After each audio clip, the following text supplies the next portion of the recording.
Para realizar este ejercicio debemos recordar el concepto de inyectividad, en donde se traduce que para nuestro conjunto B, la imagen debe tener a lo más una preimagen. Es decir, para cada valor del conjunto B, que vendría siendo 2, 4, 8, 10, incluso 6, debe tener a lo más una imagen, un valor del conjunto A. 1, 2, 4, 5. ¿Ya? Puede no tener ninguna, pero no puede tener dos, ¿ya? O más. En cuanto a la biyectividad o sobreyectividad, tenemos que eh, todos los valores del conjunto B deben estar utilizados por el conjunto A, en este caso nuestra preimagen. Es decir, todo el conjunto B debe ser nuestro recorrido.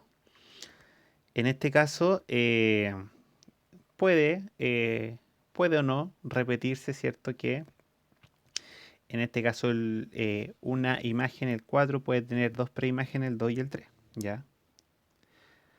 Y en cuanto a la biyectividad, debe cumplir las dos condiciones, que sea inyectiva y biyectiva. Es decir, que se tomen todos los elementos del conjunto por una parte, que sea biyectiva, y además que todos los elementos de este conjunto tengan a lo más una preimagen, un elemento de la, ¿ya? Si- eh, Teniendo eso en cuenta, vamos a realizar la 1. Dice, la función f definida por f de x es igual a x al cuadrado, cuyo dominio es el conjunto de los números reales, es biyectiva. Tenemos que buscar entonces una situación donde no sea así. Y la situación en realidad que nos viene a la cabeza es la parábola. Ya esta función f de x es igual a x al cuadrado, ¿cierto? En donde tenemos un plano cartesiano, una parábola y para una, en este caso, imagen, un valor del recorrido, vamos a tener dos valores diferentes en el dominio, ¿ya? Es decir, si hacemos este diagrama, vemos que para el valor 1 y menos 1 tenemos el mismo recorrido. Por lo tanto, eh, deja de ser biyectiva, porque biyectiva debe cumplir la condición que sea inyectiva, y no lo es. Descartamos la 1 y vamos con la 2. Dice, si las funciones f y g son inyectivas, ambas con codominio en el conjunto de los números reales, entonces esta función compuesta f o g es inyectiva. Para eso debemos recordar eh, el concepto de inyectividad. En este caso, para que sea inyectiva, f de x, ¿cierto? Debe ser igual a h de x, y esto quiere decir que x igual a x, ¿ya? Puede ser x1 y x2, ¿ya? Dos valores, en este caso, que se pueden diferenciar. Entonces, estas funciones son inyectivas. Eh, si estas funciones se realizan de forma compuesta, es decir, f o g, ¿cierto? De x1 debe ser igual a f o g de x2, ¿ya? Veamos si esto es o no inyectiva, ¿ya? F o g vendría siendo una función compuesta en donde g queda como imagen de f, en este caso quedando f de g de x, y todo esto debe ser igual a f de g de x, ¿cierto? De la otra imagen, para que sea inyectiva, ya debe cumplir esa situación. Como sabemos que f y g son inyectivas, f es inyectiva, ¿cierto? En este caso sabemos que f vendría siendo exactamente, perdón, g vendría siendo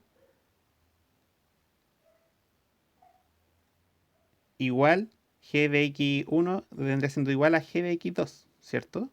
Por lo tanto, en este caso en particular se cumple que x1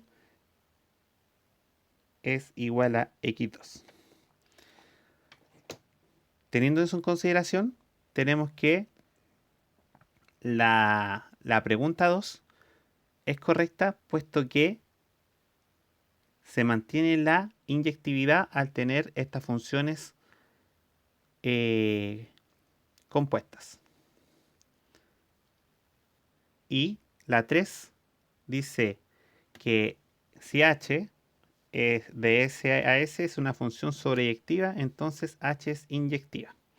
Ya, aquí vemos el primer ejemplo, ¿cierto? O sea, la materia en cuestión, en donde no necesariamente porque sea sobreyectiva una función va a ser biyectiva. Ya son dos cosas totalmente diferentes. Por lo tanto, ¿en qué situación pasaría eso? Pasaría, por ejemplo, en la situación en donde tenemos un conjunto entre 0 a 2, ¿cierto?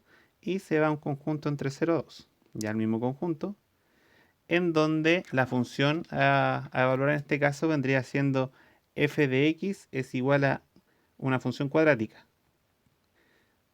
Todo ello al cuadrado más 4x más 2. Tenemos una función entonces que tiene un dominio y un recorrido establecido, ¿cierto? Que es de 0 a 2, por lo tanto no va a superar desde el origen hasta esto, ¿ya? Y si nosotros graficamos esta función, nos va a generar una parábola, ¿ya?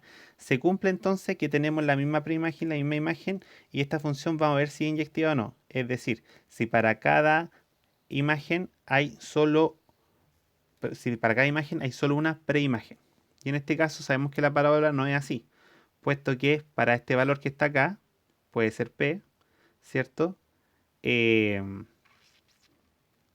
y para este valor que está acá, que puede ser Q, para esos dos valores dentro del dominio hay solo un recorrido. En este caso, un valor del recorrido que vendría siendo, ¿cierto? En este caso vamos a poner I, ¿ya? Por lo tanto, en este caso no se cumple la inyectividad, ¿ya? Alternativa 3 se descarta, por lo tanto, solo 2.